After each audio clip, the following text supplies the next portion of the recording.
Welcome back, everyone, to another edition of the Fox in the Box podcast here. We're going to break down Burnley FC, Cody. They were able to hold on to Sean Dyche. I think that's the one thing that we can say about him that is at least positive going in. There were rumors all over at the end of last season that he was gone, and it looks like he's going to stay.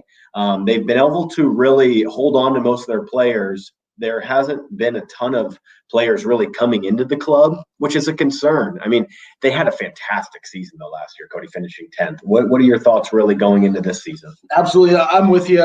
Fantastic finish last season. 10th place in the Premier League with, the squad they had is the reason Sean Dyche is so well revered in this league. And a lot of teams outside this league look at him as well. He's a fantastic manager, but can he only capture that magic with Burnley? Is that why he's still there? Maybe so, but he's there for another year. And I think they slide this year. They're not going to slide far. I have them finishing 12th, which I think is fair to them. They didn't bring anybody in. That's my issue. The only players they brought in were almost youth players. So they brought in, 4 or 5 players, 6 players actually this year, all from youth teams, all of them. So they're planning for the future because they know they're here to stay in the Premiership. I think it's smart. I think they're just kind of hanging tight because they know they're kind of out of position to push for European qualification. And they kept some of the same guys. And you have Chris Wood, Ashley Barnes, Jay Rodriguez up front, guys who can all pick up their goals, especially Jay Rodriguez, who really kicked it on late last year. Yeah, he did. Ashley Barnes with Chris Wood is something that a lot of teams, honestly, they fear. It's a lot to handle. And defensively, you just know where you're getting from them. They do it each year. They do the same thing. They don't bleed goals. They have their moments, but they're going to keep it tight enough to finish mid-table in this league, man. No, I think I'm a little bit concerned just about the Dyche news last season. I mean, what is he really feeling going into this season? Is he really positive and ready to go here? Their best player, at least they were able to hold on to him. Dwight McNeil is a guy that I talked about a lot at the end of last season, Cody, on our podcast.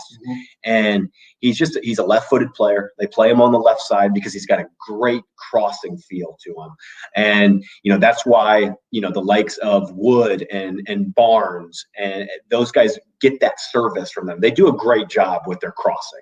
That's how Burnley score goals. They score goals from the wide positions and from set pieces. But for me here, I mean, they're still really solid at the back.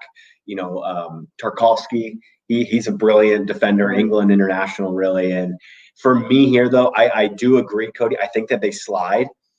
I don't think that they slide into that battle of relegation or anything, but I think that they're in the market for like a 14th or 15th. We just got done with Brighton.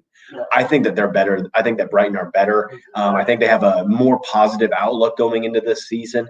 Burnley are just what they are. We know exactly how they like to play, and they're not like you touched on it, Cody. It's just we know what they are, and they play the same way pretty much season in, season out. I think Brighton have more talent than a team like Burnley do, but I think Sean Dyche just knows how to get to this team. And it's something that's not going to fade. You kind of just know what you're getting with this side for 4 years now. You're right. James Tarkowski and Ben Mee, great partnership. They know each other. They've played together for a long time at this point. And it's just there's not really much to say about Burnley. You just know what you're getting, and you know their manager. Now, I'll tell you something.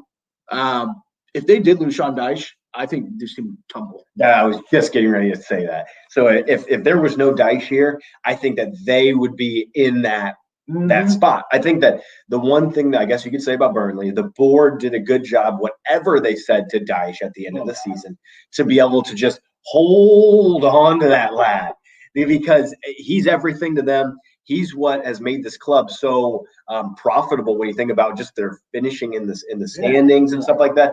I mean, they should be here to stay for quite some time. And, I've got them, like right in that 14-15 range. So. The only thing I think they could do is build that midfield up. It's not good enough. They need a bit more creativity in the mix, but hey, they play Route 1 football, and they're going to stick to it this year. So screw the midfielder, Sean Dyche says. Exactly. Yeah, Route 1 football, Burnley. Expect very similar results from this team heading into the